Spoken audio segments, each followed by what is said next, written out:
ทุกคนสบายดีของแรงเนาะสบายกันสบายกินสามสาวเนาะทุกคนเนาะสามสาวเขาแต่โอ้ยนี่เนาะอันนี้จะเป็นดินของสามสาว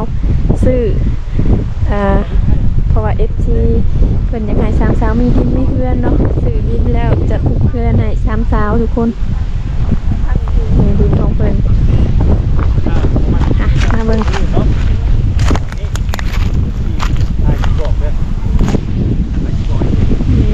เพิ่นมาจูดเด้ปั๊บมาเลยปั๊บมาปูนนี่สั่นปั๊บมาแล้วมันถูกฝั่งนี้ฝั่งนี้แล้วก็นี่ให้มันถูกเลยมาเลยเขาสิเฮ็ดให้บ่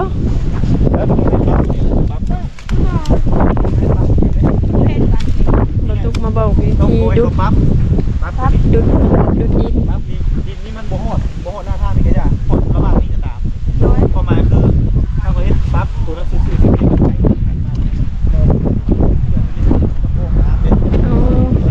ธรรมศาสตร์งามทุกคนปลูกผาเขตนี้เขาจะปลูกมันบ่งามปานใดปีจากธรรมศาสตร์บ้านเฮาอันนี้จะเป็นทางดินของน้องๆจะติดกับทางยางเลยเนาะทุกคนประมาณนี้ได้คือเหตุผลที่มาซื้อดินได้ทางเลยทางกูยางมีรถแล่นไปแล่นมาอันนั้นจะเป็นเส้นทางไปตะโอ้ยเนาะส่วนทางนี้จะเป็นเส้นทางเดิน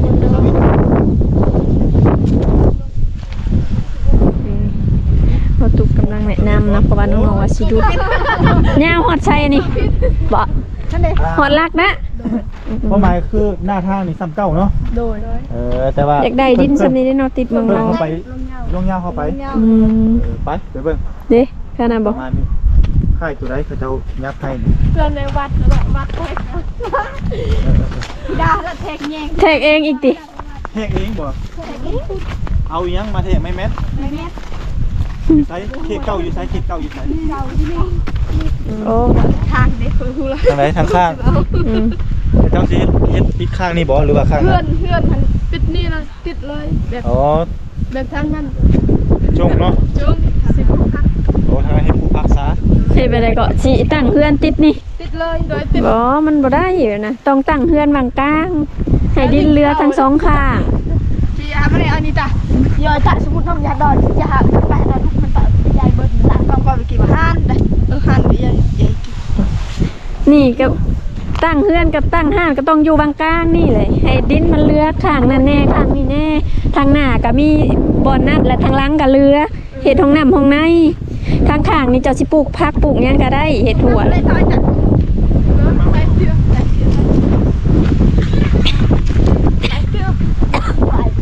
เอาไปเอาหมดแม่เพลงนี่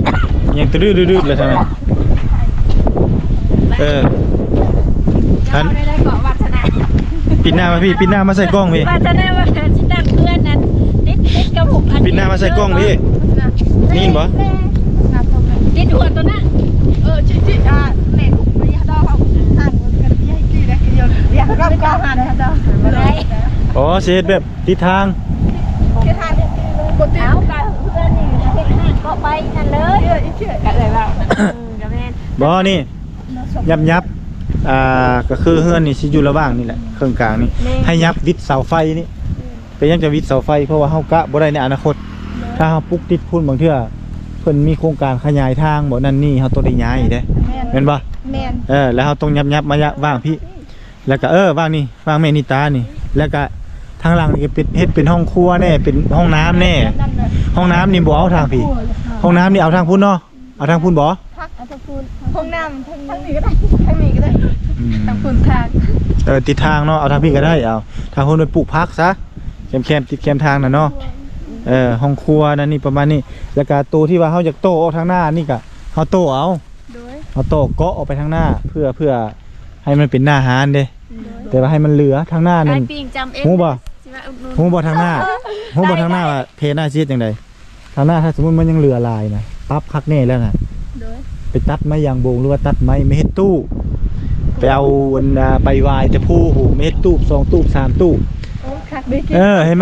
มันเป็นหน้าห้านเด้แล้วก็ ปลาไหลอัพ จ้ามขายตำขายจ้ามขายตำแบบพื้นบ้านนี่เอาหาร3สาวไปไสเขาเจ้าสิบ่มาเนาะ ขายตาม เห็นบ่ก็พอได้ขายนั่นนี่แหละนี่ก็ทำเลหาก็สิประมาณนี้พี่น้องนี่ให้3สาวเพิ่นจุดนี้อยู่จุดนี้แต่ว่าไปเบิ่งโพนไป ขนาดอัน ไปเบิ่งโพน เป็นบ้าน ไปเบิ่งโพนนี่ประมาณนี้เนาะ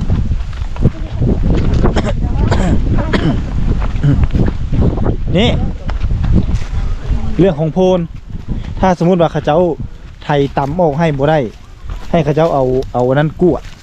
ให้เอาอันนั้นกวดออกมาเข้ามาซ้ำได้ซ้ำใดเอาซ้ำนั้นแต่ที่จริงนี่เขาเจ้าไทยข้างนั้นข้างนี้นี่ได้นี่แต่ว่าเรือแต่กระโตแล้วเฮาเอาไฟคุมใส่เอาคันมันต่ำอะไรมันบ่ฮะนี่ปรับหน้าทางนี่ปรับตัวนี้ให้มันเพียงนี่ปรับ น้อยนี่จะทางเด้อ ให้มันเพียง จะกินเดี๋ยวมันซับเอาเลย เพียงหน่อไม้นี่ เขาดึงไปแล้ว ยันบ่ส่งเนาะยันเขาเอาอันนั้นทิมมาแล้วนี่เนาะเอาแมนิต้ามาจับบัดนี้สิให้อธิบายให้ในบ้านเข้าใจเอาในบ้านมาพี่ในบ้านเลย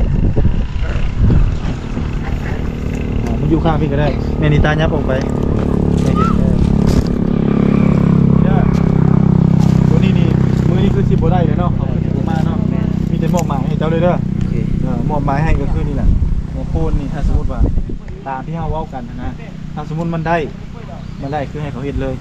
แต่ว่าถ้าสมมติว่าเขาว่าบ่ได้เพราะว่ากระโตนี้มันยากเนาะมันยังบ่ทันตายนี่จะให้เขาไถนี่ก็ไถข้างนั้น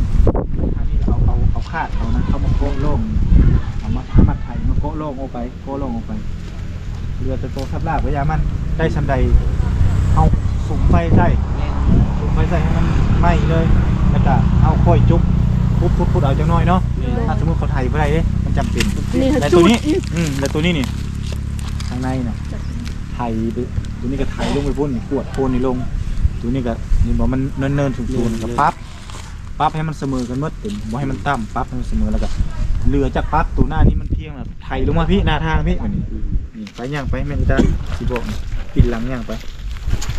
อยู่ข้างๆก็ได้ย่างนี่ก็ปั๊บเลยตัวนี้ก็คือที่อันนั้นบ่ได้เนาะมีแต่ขาบักเลยเด้อเอาจักก็ได้แล้วแต่เจ้าตัดเลยขุดลงนี่ตัวนี้เขาไถเม็ดแล้วก็อนามัยแล้วก็ขุดลงจนนั่นแล้วก็ตัดแล้วก็เอาไฟคุมใส่เอาเลยถึงเอาลงมาถึงพอดินเท่าพื้นที่มันจะได้กว้างขึ้นแล้วก็ตัวนี้นี่ที่ว่าเขาไถมานี่ตัวนี้คือกันนี่ให้เขาไถปั๊บมานี่ไถปั๊บมาแล้วก็ให้ไถกวดสะแบบนี้กวดสะลงหน้าทางแต่ว่าบ่ให้จำหน้าทางก็ได้เพราะว่าจะได้ใส่ท่อห้องระบายเนี่ยน้ำดิบางทีฝนตกมาแล้วมันสิไหลได้เป็นอ่างเลยมันสิอ่างมันสิไหลเข้าพี่บ่ได้มันต้องปั๊บตัวนี้ปั๊บให้มันมาเพียงตัวนี้ตัวนั้นก็ไถลงมาให้มันเพียงตัวนี้ดินบดสิปุ๊กนี่ให้มันเสมอนะครับสิบอลนะในบ้านตัวนี้ให้มันเสมอกันเลยตัวนั้นก็ไถลงมากวดลงมาเขียวว่าดินตัวนั้นไม่ติเอามาพี่เบิดตัก มาตุกี้นั่นแหละละอาจิ1 คือระดับหนุนั่นแหละของกองแล่นรถต่อย ได้โทษมาติยูมันนี่ยูแหละแต่พูดแล้วเขามายูถ้านั่นกับยูมาพี่ก็ได้ยูให้มันปรับเสมอกันนะปรับเสมอกันตัวนี้ก็คือกันปรับลงมานี่มาใส่นี่ก็ได้ปรับกวดลงมานี่เพราะว่าตัวนี้นี่ตัวหน้านี่มันสิดิบบางทีเขาเจ้าไปตัดไม้ตัดอย่างก็เฮ็ดตู้ไปทางนั้นมันสิยับอยู่พุ่นในนึงในเนี่ยอันนี้เป็นตู้เพื่อให้รถไกลไปไกลมาได้เห็นทำรีเขาได้หมดเลยต่อไปว่าบ่ได้ติดป้ายใช่ก็ได้มีป้ายมีอย่างหาร3 สาวเนาะหาร3 สาวได้หาร3แล้วก็อันนี้ก็ปั๊บครับหลังจากนั้นเราก็ตัดไม้ลักเกตแล้วก็มานิ่งหัวนั้นมีเงินมีคำซื้อน้ำมาจับมานิ่งบ่คำบุซื้อน้ำมาจับมีเงินมีคำกับบางทีมีผู้ใหญ่ใจบุญมากอะซื้อตะนั่งเล็กเลยตะนั่งมาล้มเลยเนาะดีคักบ่ให้เบ้บ่ให้หยังเข้าวิเห็นนะประมาณนี้อันนี้ก็คือเข้ามาเบิ่งก่อนเนื่องจากว่าที่จริงนัดกันมื้อนี้ว่าสิพากันมาดุดมาปั๊บเพราะว่าน้องสาวเพิ่นว่าหารถได้แล้วแต่ตอนแรงมานี่เขาเจ้าสิมาปั๊บให้แหละบรรทุกก็มาเนาะมาแล้วที่สุดท้ายก็เขาเจ้ายังเฮ็ดเวียกอยู่ฝากเซยังบ่ทันสำเร็จเทื่อก็เลยต้องได้สโลก่อนมื้อนี้เนาะมีแต่มื้อหน้าอีกพี่น้องเอ้ยหลังจากที่ว่าเขาเจ้าปั๊บนั่นนี่เรียบร้อย เนาะถ้าประตูบ่ได้มานะเขาเจ้าปรั๊บเรียบร้อยนั่นนี่แล้วจังให้น้องสาวเพิ่นส่งให้เบิ่งแล้วประตูจะมาอัปเดตให้เบิ่งอีกเทื่อนึงเนาะ โดย แล้วเขาจังหาอีสังมานั่งกินเฮ็ดกินอยู่นี่หาปรั๊บคักๆแล้วหาท่องไม้ห้องโต๊ะหาหน่อไม้มาเกง โดย เนาะเฮ็ดกิจกรรมอยู่พี่เลยต่อไปเฮ็ดคลิปบ่ยากเลยมาอยู่นี่แหละใกล้ๆนี่เลยผู้ทำเลเนมไปฝากคนเห็นผู้เห็นผาวัด คัก เอ้าอันนี้คือทำเลพี่น้องเนาะนี่รถไกลไปจังแลนด์มาร์คเนาะก็คือมันเป็นพื้นที่หาดเพียงทุ่งกวางเลยบ่ที่เขาเจ้าเฮ็ดสวนมันเนาะเฮาแนมไปนะครับก็ได้สัมผัสกับธรรมชาติอยู่ทางด้านหลังธรรมชาติสวยงาม นั่น ลองเบิ่งนี่คือจังหวะถ้าเจ้าปลูกพักนี่ซีโซนหรือว่ากำลังงดพักมันนี่โอ้พักนี้นี่บ่ คักแห้ง พักเนาะยับเข้ามาอีกก็ได้ถ้าเจ้ามันไก่ผมไปครับ ได้อยู่ ได้บ่ อืม พักบ่ถ้าเจ้ามากบ่ดินนี่ มัก เหมาะสมบ่ โดย ทำเลสุดยอดเนาะ โดย ถือว่าดีวันนี้ถ้าเจ้าอยากย่างไปเฮ็ดสวนมันก็บ่จำเป็นต้องเข้าบ้านนี่สวนมันถ้าเจ้าอยู่ใกล้ๆย่างลัดทุ่งนี่เลย แม่ เห็นบ่ ไปทางนี้คัก วันนี้จะไปหน้าวันนี้ขี่รถจักรไปนี่เลยนี่ สบาย หน้าอยู่ข้างหลังนี่สวนมันอยู่นี่ใกล้ๆนี่เนาะเฮือนอยู่นี่สบายเลยเหมือนจะไปให้กับตัวแล้วต้องเข้าบ้านเนาะตัวนั้นเนาะต่างหาอีกแต่ว่าเรื่องหาอยู่หากินก็ สบาย สบายยังจะมาสบายขี่รถจักรเข้าไปเนาะในบ้านบ่ฮอด2ลักซะเนาะประมาณลัก1เนี่ยพี่น้องลัก1ลักปลายขี่เข้าไปนี่ประชาชนก็หลั่งออกมาอยู่พี่หลายแล้วมาอยู่พี่กันหลายก็มีหมู่มีคู่เด้ ทางยากเนาะย่างฝนนี้มันเข้าบ่ได้เลยบ้านนั่นน่ะเข้าก็ต้องแบบลำบากรถใหญ่คือประตูนี่โอ้ย ไปบ่ได้ ไปบ่ได้เลยเนาะเพราะว่าทางมันเปื้อนมันลำบากแฮงพระเจ้าจึงได้ย้ายขยายออกมาอยู่ทางนอกพี่อันนี้ก็คือพาสามสาวมาเบิ่งเนาะ โดย ในคลิปวิดีโอหน้าหรือว่าในครั้งหน้าที่ประตูเดินทางมาหวังว่าจะเห็นความเปลี่ยนแปลงในพื้นที่ตัวนี้เด้อ โดย เพื่อกระตุ้นให้น้องสาวเพิ่นได้มีกำลังใจเนื่องจากว่าเฮาได้ก้าวไปแล้ว9 บาท91เนาะเข้ามาใกล้ๆอีกก็ได้เฮ้ยเฮาได้ก้าวไปอีกบาท91เนาะนั่นก็คือยับเข้ามาใกล้ๆในบ้านมาเว้านำกันมาเป็นสักขีพยานนำกันเนาะอันนี้คือย่างมาอยู่นี่อันนี้เป็นบาท91ท่านผู้ชมเนาะอยากให้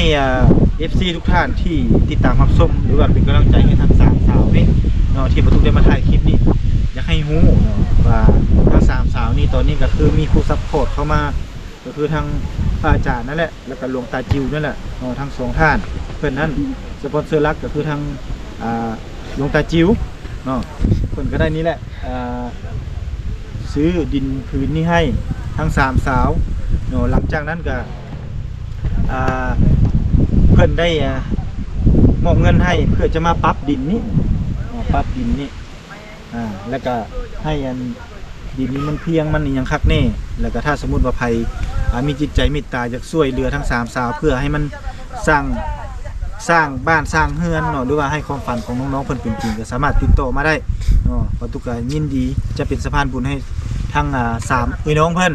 เพราะว่า3พี่น้องเพิ่นก็มันเขาสิว่าแล้วก็บ่ได้ถึกแจ็คพอตแบบว่า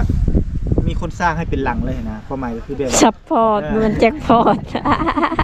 ความหมายคำว่าบ่ถึกแจ็คพอตคำว่าแจ็คพอตนั่นก็คือแบบมีคนสร้างให้เลย เป็นหลังเลยเขาเอิ้นว่าแจ็คพอตแตกตรงนั้นเนาะแต่นี่มีคนซัพพอร์ตแต่ว่าตามกำลังของ FC หรือว่าผู้ใหญ่ใจบุญเพิ่นช่วยผู้ละเล็กผู้ละน้อ มื้อย อื่นจักเม็ดอีก ขอเพิ่มอีกเนาะ บัดได้เงินจังขอเพิ่มอีกเนาะ ของน้ำอีกขออีกเดี๋ยวนี้ ขอยับๆเนาะแล้วใครเป็นให้ไปอีกครั้งนี้จะอีกแล้วแม่ดีเลยงามเลย โอเคทุกคนฉะนั้นก็ได้สิได้จบคลิปไปสำนี้เนาะทุกคนเนาะโอกาสหน้าพบกันใหม่สิพามาหา3สาวอีกเนาะบ๊ายบายบ๊ายบายเนี่ย